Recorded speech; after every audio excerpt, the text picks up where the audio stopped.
parashikimi yt, ikën, largohet apo jo? Jo, them. Jo. Gjykimin tim modest, jo. Tani një pyetje më shumë se serioze. Shqipëria në rast të një konflikti zonjë të armatosur, që ne nuk kemi imun, me çfarë do ta mbrojmë neve shtetin shqiptar? E para, Shqipëria nuk do agresohet dhe nuk do ngacmohet nga asnjë vend. Kjo është pak po e sigurt. Njerëzit të rrinë të qetë. Serbia është cilësuar si Rusia në Ballkan? Le tani, këto janë provokime që nuk i haun, shoku. Po jo, këtë se provokoj unë. Jo, Shqipëria të rrihet qetë. Shqipëria të bëjë detyrat që ka. Ai ti themi njerëzve në rrinë qetë se zonja Kodheli tha që s'na prek njerineve. Njerëzit të rrinë të qetë. Të rrinë krejt të qetë. Në punët e tyre. E madhe në Kosovë zonjë se Shqipërinë sigurisht. Kosovën e kemi aq sa na takon të kemi rol. Kosova është një shtet i pavarur që punët e veta i di shumë mirë. Më çmend fare kjo fjala Kosova është shteti i pavarur, po që është i pavarur, po ata janë po aq shqiptarë sa ne dhe ne jemi shqiptarë si ata, mund të jemi ne indiferent. Patjetër. Po flasim tani shtet. Nuk thash që jemi indiferent. Sigurisht është Malizi, sigurisht është Maqedonia, sigurisht është Greqia. Nuk thash që jemi indiferent, thash që është shteti i pavarur dhe i di shumë mirë punët e veta që janë dy gjëra të ndryshme. Tani unë më fal, po kam ngulë te kjo se po flas me ish ministrin e mbrojtjes. Qytetarët shqiptarë të rrinë krejt të qetë. Nuk ka mirë. Zonjë. Ne kemi ca punë të tjera që janë punë të Bashkimit Evropian. Po, do të pyes ta mbyll këtë pjesë. Ju mendoni dhe me çfarë po shikoj që bota nuk do ketë një luftë të tretë botërore? Bota nuk mund të ketë një luftë të tretë botërore. Unë e njoh shumë mirë atë shpirtin tuaj pacifist, po me ato që po ndodhin sot në botë, jo më larg, po revista ose gazeta, se ajo më shumë njihet si revistë The Economist, dje kishte një shkrim kur largohet Amerika nga Evropa, Evropa është sëmurë, thoshte. Unë respektoj shumë revistën The Economist, sepse jam një lexues i rregullt i kësaj reviste. Dhe është me të vërtet një nga, nëse do të ndriçosh mendjen, lexon atë revistën dhe e ke ndriçuar mendjen. Por Evropa nuk mund të largohet nga Amerika dhe vice versa, dhe Amerika nga Evropa. Amerika largohet nga Evropa, se Evropa nuk është se ka qefi shumë. Nuk largohen dot. Nuk largohet? Po s'largohen dot. Në kushtet e problemi është se Trump nuk u pyet ju për. Në kushtet e globalizimit, asnjë nuk mund të largohet nga askush. Ka vetëm tërheqje dhe shtyrie forcash për të rigjetur një ekuilibër tjetër, mbar botëror, ose një rend tjetër mbar botëror. E mbyllim çështjen e pacifizmit zonjës Mimi Kodheli, kalojmë te karta juaj më e fortë në këto zgjedhje, është antarësimi në Bashkimin Evropian. Zonjë, ju jo vetëm si ministre e mbrojtjes, po keni edhe një aktivitet diplomatik, po themi edhe në parlament, diplomacia parlamentare. Po 12 vjet, pse s'ta antarësuat ju, se thatë për 10 vjet dhe kaluan 10 vjet. Pse tani na bëni këtë premtim? Shikon, ju keni të drejtë. Unë drejtoj Komisionin e Politikës Jashtme prej 8 vitesh në Parlamentin Shqiptar. Kështu që sigurisht që jam e përditësuar me shumë ngjarje që ndodhin rreth nesh në politikën e jashtme. Pavarësisht se ne kemi një komision të çështjeve evropiane që drejtohet nga opozita. Çështjet evropiane janë çështje të ditës, integrimi është çështje e ditës, kështu që hapja e kapitujve është çështje e ditës, kështu që patjetër që kemi diskutuar gjatë dhe diskutojmë gjatë me partnerët dhe kolegët tanë lidhur me mbase çështjen më të rëndësishme të historisë moderne post-komuniste shqiptare, që është integrimi në Bashkimin Evropian. Ndodh që jo, s'ka gjë, zoti Lancë, njerëzit duhet jeta vazhdon, njerëzit duhet punojnë, nuk është fare problem. Ne mund të kthehemi dhe si quhen këto meme, quhen këto po nuk ka, jemi okay, është pa problem. Shorte quhen këto, okay. Se ju jeni shumë të azhornuar me këto të rejat e trejat që vinë nga... Po jo, të flasim Mimi Kodheli dhe të ketë një... Jo, s'ka problem fare, për kundra. Një tryel aty. Tregon që jetohet, punohet, vjeta vazhdon. Sa po e thamë, që njerëzit duhet jenë të qetë, vazhdojnë gjërat e tyre, punët e tyre. Vazhdo atëre, vazhdo, puno. Vazhdo, ne do themi çfarë kemi për të thënë. Kështu që nuk shqetësohemi fare, për kundrazi, kjo e bën më intriguese. Sidomos kur flet për Bashkimin Evropian. Po, sepse me qëra fjala, parat që do të injektohen dhe që kanë filluar të injektohen ndërkohë nga Bashkimi Evropian, $65 milion, po, nga Bashkimi Evropian, janë parat të cilat ne duhet jo vetëm të dim t'i menaxhojmë, po t'i dim t'i çojmë në sektorët që duhet, të dim të bëjmë investimet e duhura dhe të dim t'i kthejmë këto në mirëqenie të qytetarëve shqiptarë. Që ne kur të hymë me atë pashaportën që thotë Rama, atë pashaportën ku nuk do të kemi më nevojë as të bëjmë dokumenta greke, as të bëjmë dokumenta në një vend tjetër. Kur do interesohet Shqipëria? 30-ën, do kemi pasaport. 30-ën, po tani ju 27-ën Një sekond. do të mbyllim kapitull. 25. 27 Edhe 4, nëse fitoni? 27 do të mbyllim kapitull. Te nga 27-a deri në 30 do të jetë vetëm miratimi në parlamentet europiane i... Tani më zuri pak makina mua këtu. Jo. Zonjë. Ne jemi në vitin 2025. Ju kërkoni mandatin e 4, 25 edhe 4 bën 29. Tani me vitin 2030 do të thoni ju po kërkoni mandat e 4 dhe të 5 bashk? Jo, atëherë. Se s'ka ndodhur një kjo që të kërkon 2 mandate rresht. Jo, qetëso Roland. Qetëso se mbase do kesh fytyra të reja, edhe nuk do të kesh fytyrat tona më përballë. Ju ndërkohë do jeni duke intervistuar akoma, se do jeni akoma në treg, ne do jemi duke bërë gjëra të tjera, jeta do vazhdojë. Mimi Kodheli, çfarë mund bëjmë Mimi Kodheli tjetër? U gjyshen. Sa bukur. Ose do të pyes për atë, po ma jep pak të shpjegimin. Dhe po ju thosha, e rëndësishme është të hapen ka të gjitha kapitujt deri në 27-ën. Hapen dhe mbyllen. Ajo quhet e mbyllur pastaj? Pastaj quhet e mbyllur. Pastaj janë vetëm procedura politike, le të themi, ku sikur të kundërshtojë dikush në atë parlamentet. Nuk besoj që kur të kemi hapur dhe mbyllur gjithë kapitujt të ketë parlament që do ta kundërshtojë këtë gjë. Po sepse ka funksionuar kështu dhe për aq kohë sa kemi ardhur deri këtu, pra qeveritë. Del Greqia aty thot Fredi Beleri thot. Po jo. Po jo, s'ka shans. S'ndodh kjo. Nuk do ndodhi.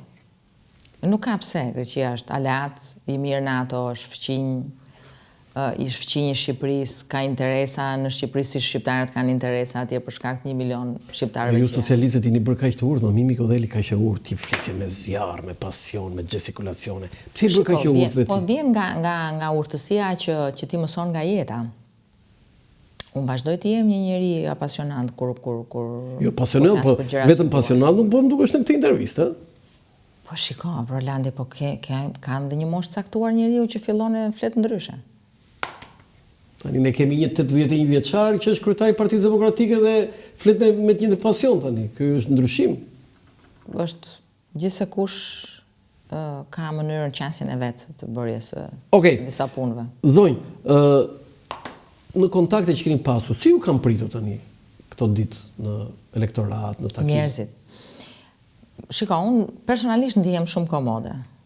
Unë jam një njeri që kam mbështetje të mirë në qytetar. Të mirë, do thosha, shumë të mirë madje.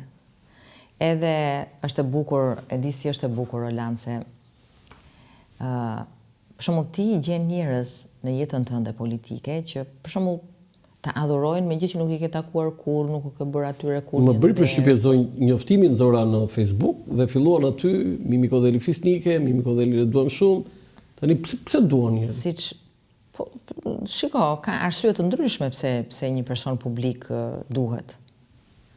Ashtu siç ka pa arsye, një njeri që nuk të ka njohur kurrë. Nuk të ka njohur kurrë, nuk i ke bërë kurrë asnjë dëm nuk dhe në një mënyrë më ndonjëherë dhe banale, pa lidhje po është interesante natyra e njeriut, që rri në një ekuilibër ekstremesh. Është interesante shumë. Kam dëgjuar një herë një vajzë, një profesoresh amerikane, po e re, ishte profesoresë Harvardi, që mësonte politikanët se si të silleshin. Edhe leksioni A i saj, leksioni parë. Në një tabel vuri në foto Nën Terezën. Edhe ta shikoni këtë zonjën, kjo zonja është shenjtë. Okay? Ka bërë në jetë atë që paka shumë gjithkush në botë e di se çfarë ka bërë.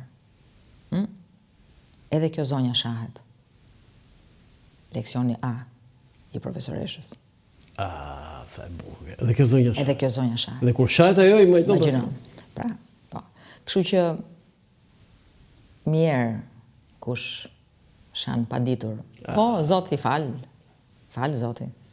Do të ky është një leksion jo vetëm nga ajo, po edhe ju që sot këtu është një leksion për gjithë, për mua, për çdo gjë, për çdo që ju dëgjon në këtë moment. Patjetër. Unë votoj në Tiranë, se këtë o bëj pyetje gjithë. Pse unë duhet votoj Mimi Godhelin? Pse duhet votoj juve?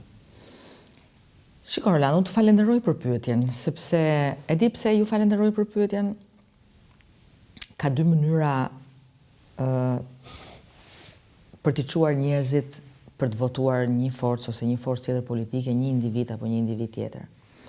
Njeriu udhhiqet nga natyra që përveç se ka disa ideale, po, politike, sociale, që ka heronj, ka dhe bëhet dhe pragmatist me shumë të drejtë për çështje lokale, individuale, që nuk kanë varet mbase të bëjnë me komunitetin ose kanë të bëjnë me komunitetin e tij të vogël ku jeton. Dhe shpesh herë në zgjedhjet e përgjithshme këto gjëra miksohen. Që do të thotë? Nuk e gjetëm akoma atë që po punon. Ja, atë do ta merre këtu në intervistë bashkë me ty. Që do të thotë? Që do të thotë? Ne flasim për politikën, flasim për çfarë do bëj Partia Socialiste në 4 vitet që vijnë. Mos është votuesi PD-s kë? Jo, nuk ka rëndësi, nuk ka problem fare. Mos është votues dhe bën kastime? Njerëzit dëgjojnë pavarësisht zhurmës. Do të ketë para ai që u futët në studio dhe tryelën aty. Jo, po nuk e kam fare këtë problem. Nuk e kam fare këtë problemin e votuesve të PD-s. Unë kam problemin e njerëzve, të qytetarëve, që janë edhe. Po, e kam akoma. Mos më shikon ashtu, e kam. Kështu që, këto të gjëra miksohen. Pra shpesh herë njerëzit thonë, mirë deputete, okay, ke ardhur këtu ta flasësh për këtë gjë, po mua më mungon llampa tek rruga, edhe dua të kem llampën e ndruar sepse fëmijët vinë natën nga shkolla ose ndark ose me shumë të drejtë. Kështu që është një miks i dy gjërave. Dhe ti kur takon njerëzit shpesh herë, patjetër, duhet flasësh tek biznesi për si janë hequr taksat e biznesit vogël, si janë lehtësuar, facilituar procedurat. Ky është ligji që unë kam miratuar ose për cilin qeveria ime ka propozuar dhe unë e kam miratuar dhe për cilin punohet. Ndërkohë që ai thotë jo, po e kam dhe këtë pllakën që më lëviz, me shumë të drejtë. Pra, kur ke zgjedhje parlamentare, zgjedhjet parlamentare bëhen akoma më të vështira në thonjza, sepse janë dy lloj qasjesh në raport me individ. Ndërsa kur janë zgjedhjet lokale ai nuk flet për politikën e madhe, ai thot dua këtë, dua atë, qyteti do këtë, më mungon shkolla këtu, më mungon shtëpia e pensionistëve këtu, pra është më konkrete dhe më e thjeshtë, do thosha në thonjza. Komplikohet pak, por tani ky është një zanat i fituar, Roland, ky nuk është një profesion që ti mëson në shkollë për të bërë politikan, ti vjen nga backgrounde të ndryshme, edhe e mëson këtë gjë në rrugës, dikush e mëson mirë dhe vazhdon gjatë, dikush nuk e mëson fare dhe mbaron aty ku fillon. Dhe unë pse duhet votoja Mimi Godhelin?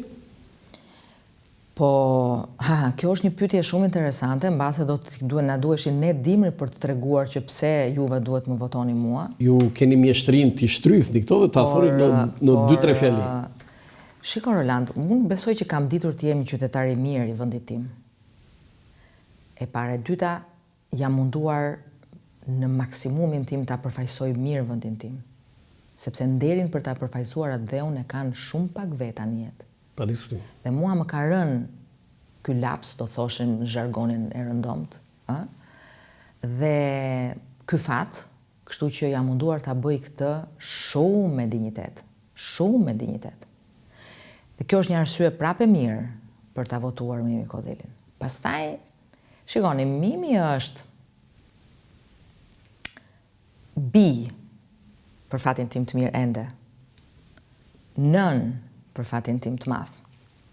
Zonjë, grua për fatin tim të mirë. Dhe gjyshe e dikujt. Gjyshe. Shikoni se sa role kam. Wow. Bi, grua, nën, gjyshe. Kur e për gjyshe? Jam motër dhe jam shoqe. Pra jam në këtë polivalencë pozicionesh, mundohem të gjej ekuilibrin tim, të bëj dhe punët që më ngarkojnë. Kur e për gjyshe? 2 vjet përpara. 2 vjet përpara. Si quhet Nipi? Nipi. Nipi, si quhet Nipi? Alex. Alex. Tani na trego pak për Aleksin dhe pse nuk e nxjerr fare për këto rrjetet sociale? Jam kundër nxjerrjes, kategorikisht kundër Po pse? nxjerrjes së fëmijëve në rrjetet sociale. Po pse? Çfarë? Shiko, do të kisha dashur, kjo mbase shumë e guximshme nga ana ime, do kisha dashur të bëja një ligj që ndalonte që fëmijët deri në moshë tenere, pra në moshë të re, të dilnin në rrjetet sociale. Kemi një problem të madh me rrjetet sociale. Çfarë rreziku ka? Në asnjë mënyrë nuk do. Mimi Kodheli me Nipin.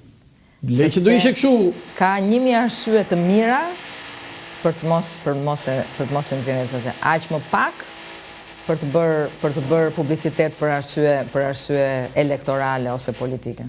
Tani na trego pak e heqim rrjetet sociale, na trego pak për Nipin. Një kryevepër. Një kryevepër? Një kryevepër. Mjaltit Është shumë kryevepër. do është djali tu. Djali juaj ku jeton? Në Tiranë. Në Tiranë. Çfarë pune bën djali juaj? Mikeli ka profesionin e të jatit.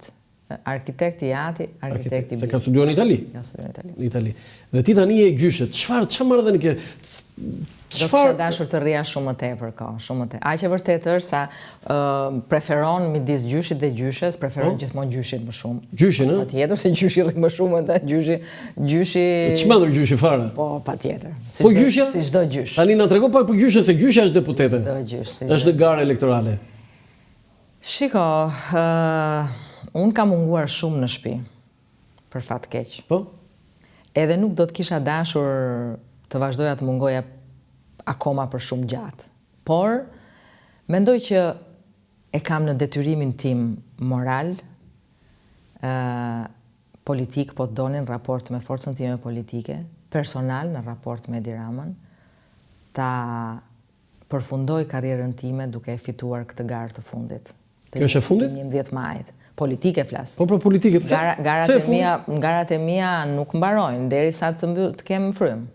Po jo, po pse politike është kjo e fundit? Po se gjykoj që politike them besoj për shkak parlamentare. Kur them politike them parlamentare. Mund të ishte edhe senatore zonja Kodhelin, e tham fillim, dhe senatore s'ka ndonjë impenjim si është një diskutim që mbase nuk është ende koha për ta vënë në praktik,